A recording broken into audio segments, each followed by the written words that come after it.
Alright, so Russia has just conducted its own fake bootleg version of Eurovision known as Intervision 2025. And since all of us actually saw the events, I'm really wondering what you guys thought of it. Wait, what do you mean you have not seen it and you're just hearing about it now for the first time? But Russian media is claiming that Intervision was watched by 4 billion viewers all over the world.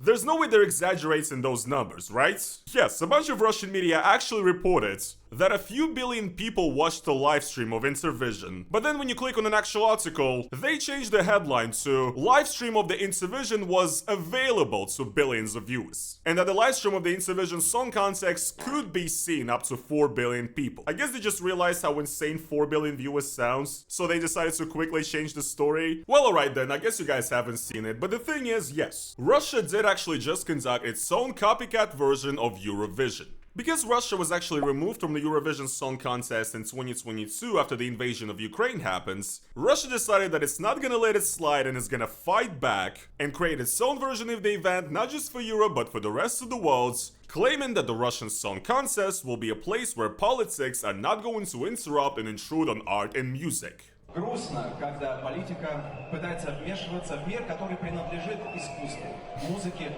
и человеческим чувствам. Культура, музыка не имеют границ.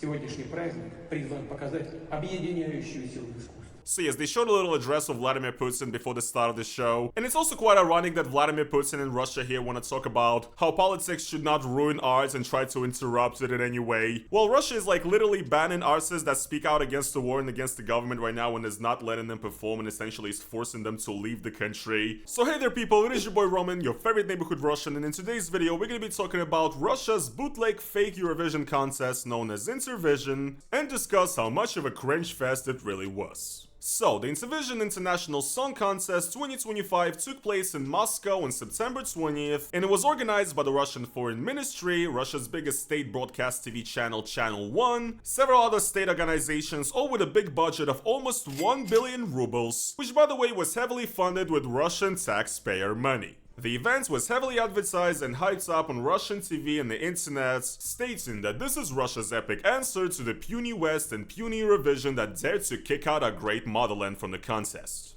Because yes, right after Russia's invasion of Ukraine in 2022, the Eurovision Song Contest decided that Russia should be disqualified. And this actually caused a lot of annoyance in Russia, because to Russians, Eurovision is kind of a big deal. Russia has a history of a lot of very successful performances in the Eurovision, and every time something like that happened, it was a huge cultural event. So, to get revenge and to show these Westerners what for, Russia actually decided to revive a Soviet brand, because Intervision was actually the name of a song contest that took place in the Eastern Bloc between the 60s and the 80s, and it essentially was the Soviet alternative to Eurovision during the Cold War. So basically guys, yes, Cold War II is officially out, it's here. Now I'm gonna say something really outrageous right now that a lot of people are gonna get mad at me for, I think, but I think that Russia's Intervision event mostly sucks because it's trying to be a copy of Eurovision, which sucks to begin with. Look, I'm sorry, but I'm just not obsessed with this particular kind of manufactured, corny, like, commercial, sauceless pop music. Don't get me wrong, Eurovision has given us some bangers. And also, the OG Eurovision itself is kind of falling apart right now, because there is a huge controversy about the participation of Israel in the contest right now, and actually several European countries, including Spain, Ireland, and the Netherlands, are currently threatening to withdraw from Eurovision if Israel does participate. And in general, a lot of Eurovision fans have been questioning why Russia had to be disqualified and removed, but Israel gets to stay. And I mean, look, the whole thing doesn't even make sense to begin with. Like, why is Israel in Eurovision if it's not even in Europe? We don't have Iraq or Jordan in the Eurovision, do we? So yeah, a lot of people are pretty annoyed with the OG Eurovision these days. And honestly, with the way things are going, it seems like Israel is gonna have to participate in the Intervision with Russia soon. Brothers in war crimes, am I right? And look, in my opinion, the less serious a country is, the faker a country is, basically.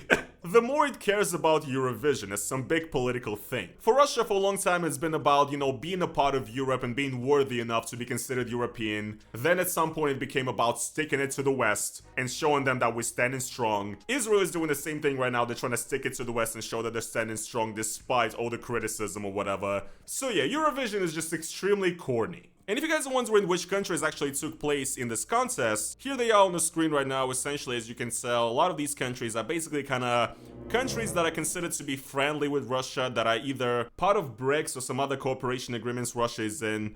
So it's mostly BRICS countries, some countries of Eastern Europe. And also something funny that people did point out about the website of this, of the Intervision Song Contest is that apparently the website was created on WordPress based on a paid template that cost $59. And essentially the website barely worked for a lot of people. The website actually crashed when a lot of people tried to watch the live stream and it didn't work. It was a complete disaster, and I once again want you guys to remember that the budget for this entire event was 1 billion rubles. So, this is how state funds are spent in Russia, by the way. They've been doing this for 25 years now. But essentially, yes, mostly like friendly countries to Russia took part in this competition. And yes, even the United States of America was supposed to be represented, but the singer Vasi that was supposed to represent the United States actually ended up not taking part in the competition and leaving last second. Originally, a different person was supposed to represent America, but he actually also, 3 days before the final show, refused to do it. And a lot of people are supposedly saying that maybe the reason why the singer from America was not participating in this Russian event is supposedly because she's like supportive of the LGBTQ and she's been publicly supportive of it. We can only guess. But guys, when it comes to who actually represented Russia at this amazing contest, I think you're gonna like the answer. Привет, Россия! Ну что же, страна так решила, и я очень рад. И благодарен за доверие. Это большая честь быть первым и представлять нашу страну на Интервизионе 2025. Тем более Россия будет принимающей страной. Предстоит много работы. Первым быть трудно, но и я не из робких. Уверен, что мы вместе пройдем этот путь. Спасибо большое. Я с вами. Yes, guys. Of course, yes. They just had to do it, yes. At this contest, Russia was represented by the legendary singer SHAMAN, the creator of the legendary song Ya Ruski. Now, what's quite funny is that Ya Ruski was not actually the song he performed at this event. He sang a new song about love or something, not even about the war, so that's cool, I guess. But he also did something really bizarre during this competition. Гостеприимство – это неотъемлемая часть души народа России. И я понимаю, что по законам гостеприимства я не имею права претендовать на победу. Я прошу многоуважаемых членов жюри не оценивать сегодняшнее мое выступление.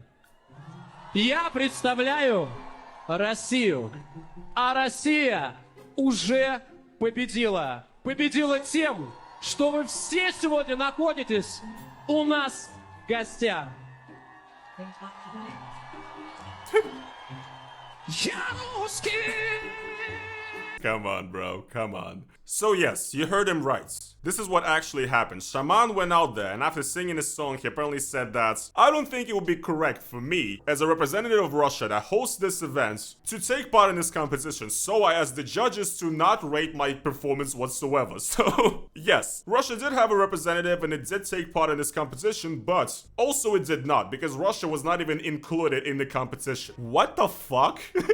Like, what's even the point of doing this whole event, if the whole problem was Russia not being able to take part in the competition to begin with? I guess Shaman just chickened out and he was like, yeah. My singing is just so good that I have to just remove myself from the competition to give anybody else a chance. The absolute cornball, man. So yes, Russia did not finish in this competition in any place, but there is a winner. Officially, the contest was won by a participant from Vietnam, the singer Duc Phuc, who performed a song about a national Vietnamese hero that also had lyrics about the unity and the strength of the Vietnamese people. And this guy is actually like a pretty famous performer and artist in Vietnam. A lot of his music videos have over hundreds of millions of views and stuff, so it's a pretty big deal, and the Russian propaganda had a very interesting reaction to his win. A Russian Z activist and the official girlfriend of Shaman, by the way, Ekaterina Mizulina. Yes, by the way, Shaman has a girlfriend in the Russian government. I already have a video about it. You should check it out. This is what she had to say. It's not only Vietnam that won, but also all of us. By all of us, I mean the entire normal and traditional world. Billions of people that do not want to see dirt and perversion from screens.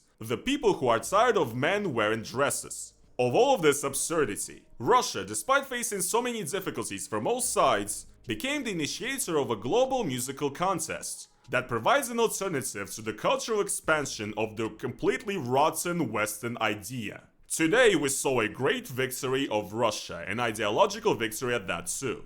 I am proud. So yes, it's all great and all except that the winner of the Intervision 2025 Song Contest, Duc Phuc, has a music video with over 100 million views in which yes, guys, it's a video that shows, you know, obviously a loving relationship between two men as characters in this music video. So this right here, guys, this right here, I think, is exactly the traditional base conservative values that, you know, Russian propaganda is talking about right now. It's just absolutely incredible, isn't it? It just writes itself. These are the conservative-based allies that Russia has. And also, the singer Duc Phuc himself from Vietnam, like, he doesn't really look like the most masculine, giga-chat, you know, traditional guy out there. He wears makeup and a lot of feminine clothes and skirts and stuff. So to claim that he's destroying Western LGBT degeneracy is insane. And also, it's completely insane to think that, like, Southeast Asian countries like Vietnam share, like, the same ideas of traditional values and masculinity as Russia does. They absolutely do not, man. Being a man is very different in Vietnam compared to Russia. I think it is about time Russia needs to talk about Thailand or something in the same way, saying that these are Asian brothers that I know against the LGBT transgenderism and all this, you know, nonsense and everything. Like, are you actually crazy? But yes, anyway, this singer from Vietnam is actually pretty popular, so yes, some pretty famous artists did actually take part in this competition and did bring some attention to it. However, not all of the attention has been positive so far, and actually, the hardcore pro-war Russian Z community is not very happy about this event. Here, for example, a pretty big post from a Z Telegram channel. Strange contrast. While on the front line, you constantly hear the revenue of vengeance, sounds of explosions, and people are working themselves to the bone, somewhere at the exact same time they are conducting so-called intervisions. These are different worlds. One is the real frontline world. The other is the world of the illusion, where they're trying to forget about the fact that there's a war going on with the sound of music and applause. But the truth is always at the front line. This is where we decide what tomorrow is going to bring. So yes, they're essentially making a point saying that, you know, we Russian soldiers are out here on the front line fighting for Russia, we're dying out here, and yet at the same time they're throwing these, you know, lavish glamour events in Russia, trying to forget about our plight. You know, it's kind of the same outrage that happened when Russian soldiers were like mad over that Russian naked celebrity party that took place. Remember that one? I made like 5 videos about it. A bunch of soldiers like got mad at some celebrities who are living a lavish, rich lifestyle in Moscow. And yeah, about the Intervision, these Z people are also complaining, saying that, you know, a ton of money is going to this event instead of going to the front line. And look, I don't support the Z people. I don't agree with their point of view, but they do have a point here, right? I mean, it's ridiculous that so much money is being spent on an event like this in a time of war, where like soldiers are having to collect money to buy their own ammunition and equipment and shit. And yet Russia has all the tax money in the world to spend on events like this. And it's actually ridiculous in the first place that tax money is going to this. So yeah, a lot of these Z people are mad, but still, once again, of course, nothing is going to click in their head. They're never going to realize that, oh no, actually our government does not give a shit about us, and that they do want to spend more money on spectacle than actually helping, you know, its own soldiers that it claims to care about. And these people will complain for a little bit, but then they will go in and continue to die for Vladimir Putin and his ambitions in the trenches. So close, yet so far. So yes, guys, in the end, what do I think about Intervision? First of all, credit where credit's due, the event was not a complete failure. Russia did actually get some interesting foreign guests and the event did happen, but obviously 4 billion people did not watch it, okay? To claim that is just ridiculous, and Russia will of course do that because they want to show how important they are, but like, you know, nothing gets 4 billion live stream views, dude. That's just fucking insane. So yeah, while the event was not a complete failure, it definitely was pretty cringe. And even though that I don't think that this event will probably like replace Eurovision or something, it's probably here to stay. Apparently there's already going to be an Intervision next year, and supposedly Saudi Arabia is supposed to host the event, which doesn't really make sense because usually the country that wins is supposed to do it, so it would be Vietnam, but I guess. Basically what I'm saying is that this actually does have the chance to become an international annual event.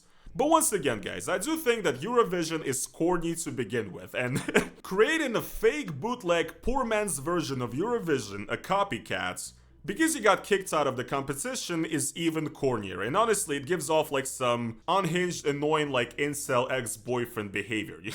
That is really the energy here, and no matter how much Russia might want to cope and say that we don't need Eurovision and that we don't need to mess with Europe anymore, the truth is that Russia absolutely still wants to be part of Europe and Eurovision. And once again, even though Russian propaganda might say that we actually might have more in common with the based and traditional people of Vietnam than we do with Europe, that is actually not true, because Russia has always been culturally a part of Europe, and it's always gonna be much easier for Russians to relate and to like a song coming from Germany or like France as opposed to Thailand or Vietnam. That is just the truth, but a lot of people are not going to recognize it. But yeah guys, I hope you did enjoy this little video about the recent Russian Eurovision copy that took place. Let me know what you guys thought about this amazing contest in the comments and if you actually watched any of it. I do apologize if I insulted Eurovision and you're a fan of it, but I had to be honest. And yeah, thank you guys so much once again for watching today's video. And as always guys, once again, if you enjoyed the video, please make sure to slap that like button on it. And also, if you guys would like to support me additionally, and that is financially, go over to the link down in the description and buy me a coffee or become a channel member here on YouTube. And yeah guys, thank you so much for watching today's video. I'm gonna see you guys in the next one. Peace.